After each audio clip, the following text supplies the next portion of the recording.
Jonathan here with Darrow Kia Madison. I wanted to take a moment and talk about recalls. Have you ever gone to a restaurant and they messed up your order a little bit, you let them know, and then they bring you out more food and you get to keep the other plate? It's kind of the deal with recalls. Now, as a manufacturer, if you build 1 million cars, a few of them, there might be something a little bit wrong with them.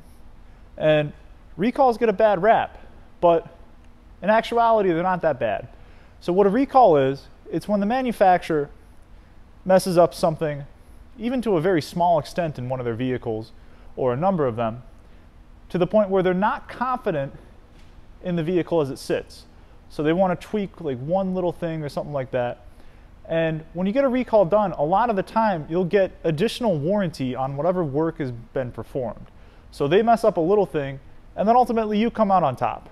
So when you get a call about a recall, don't think it's because something's bad about your car or anything like that. It's really just the manufacturer being proactive and making sure that they're confident that you have a safe, reliable set of wheels to get around in. So next time you get a call about a recall, don't be scared. Just shoot us a call, set up an appointment, and we'll get it all fixed up for you.